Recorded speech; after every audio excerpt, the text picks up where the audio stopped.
I'm a little hard of hearing, so I talk loud anyway. Well, it's up to you. We'll see. If you can't hear me, I'll use the mic. But I started working for conservation, well, it would have been sooner, but Barney Hobart was the director.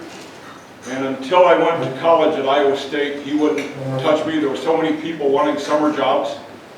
So I finally got to work seasonal out to Spring Lake in 1979. But I got on full-time in 1986. So I've been working full-time for conservation for 37 years.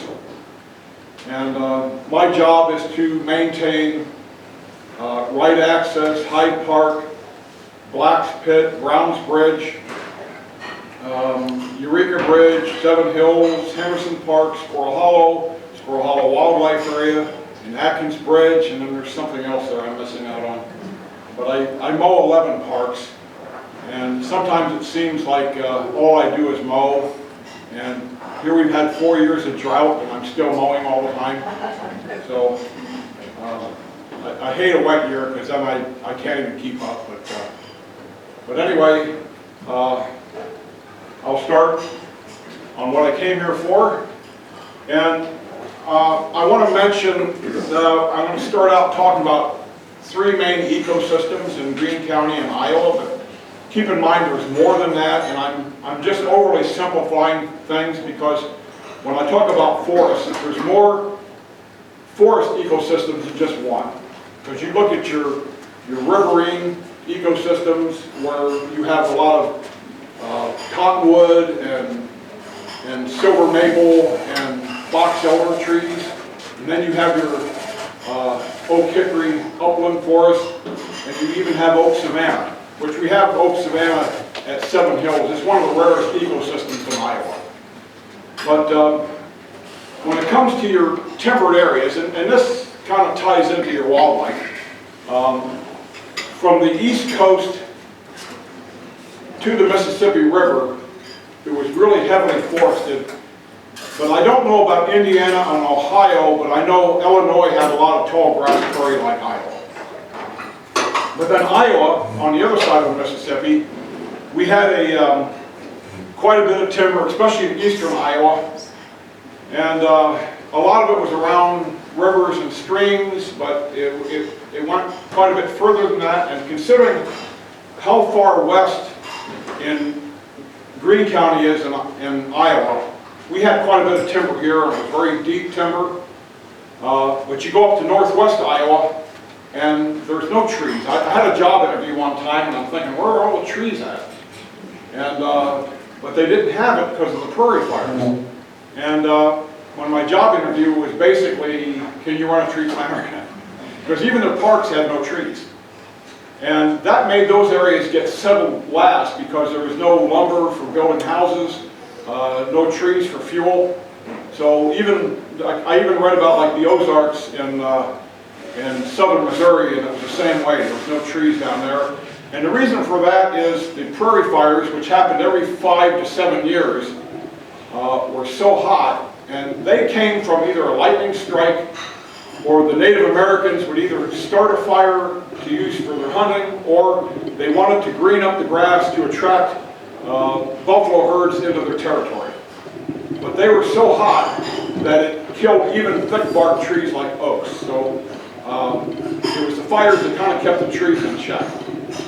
And when I say we had really deep timber, part of that's important because we have a bird here, a brown-headed cowbird, and they won't go into deep timber.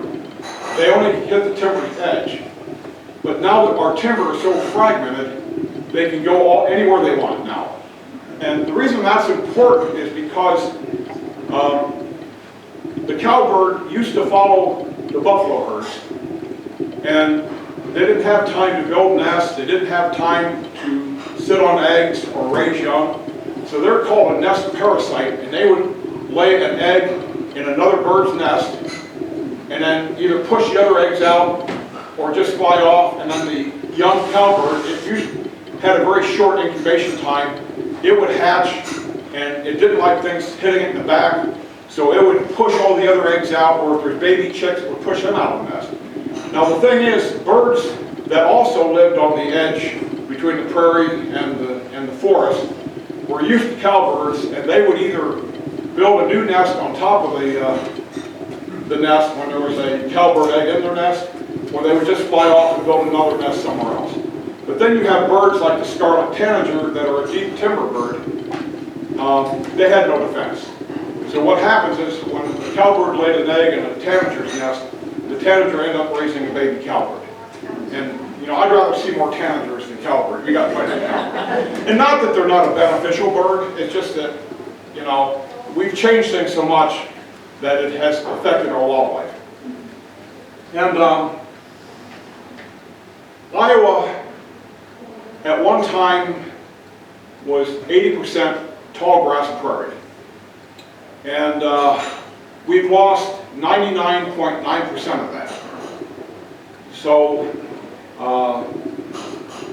it is probably the most complete and total destruction of an ecosystem in the history of mankind.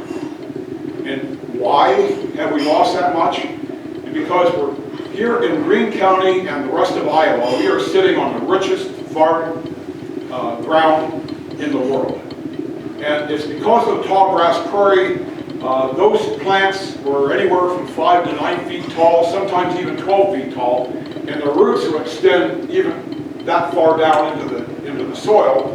And after thousands of years of tall grass prairie plants living and dying, and they're built up in topsoil to the point where a lot of that topsoil could be 10 or 14 foot deep, and it was very rich.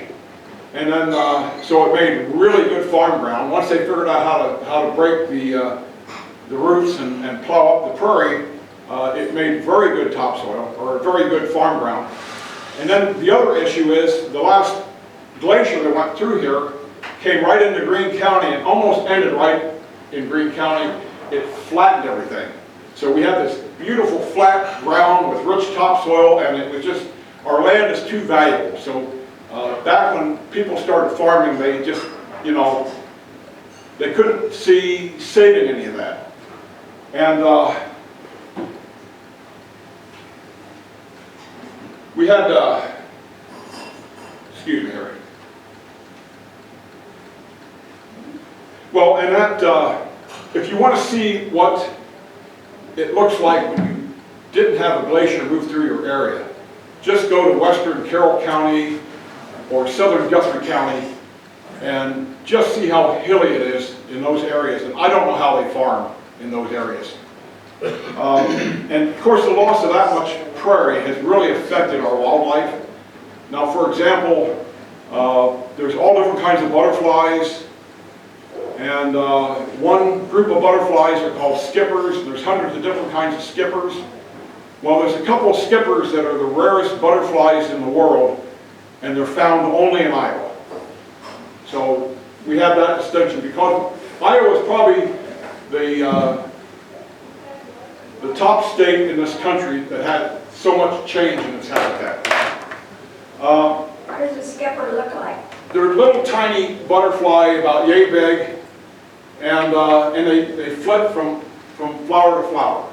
And you still see skippers, it's just not the ones that are endangered. But there's many different kinds of those. Now we used to have white-tailed prairie dogs here. They have black-tailed out west. We used to have white-tailed jackrabbits here, which are brown in the summer and they turn white in the winter. And of course a lot of you probably remember seeing them here, because I remember seeing them in the 80s and 90s. And well before that they were very thick in Greene County and Iowa. And now you don't see them anymore, but I heard this summer supposedly someone spotted one over by the old Rippey Cemetery. So I hope it's true. I hope we're not, you know, have totally lost them. And the thing is,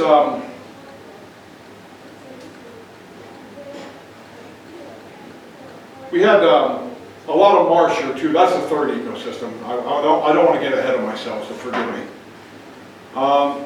We had a lot of marsh in Greene County and the rest of Iowa, and that provided a lot of wildlife and a lot of waterfowl. And Iowa was the last state in the country before Texas that had whooping cranes. That's how rich of wildlife we had here in Iowa. And but by the 1920s, almost all our marshes were drained, and that's by people hand digging in little pieces of clay tile. And they would drain all the marshes. And they drained them because they wanted to farm it, but also for mosquito control, because I understand that the mosquitoes were very thick back then. Now, I'm by marshes occasionally, and I don't notice the mosquitoes being very different, but apparently back then they had so many mosquitoes, and of course no one had screens on their windows, but they even had malaria here, and it was not uncommon. And to me, I always thought malaria was a tropical disease, but we had it in Iowa, and they even had it up as far north as Minnesota. And kind of back in the 1930s, they had, with the Dust Bowl and the loss of so much wildlife all over the country, they had a major conservation movement. But by the 1930s, it was sort of too late for Iowa. Things changed that quick.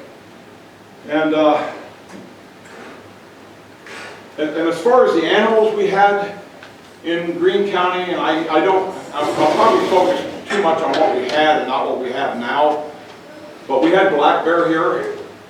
And I asked one of my college professors, Dr. Dennis Moore, who was not only a professor, he was an author of a lot of books on Iowa birds and Iowa wildlife.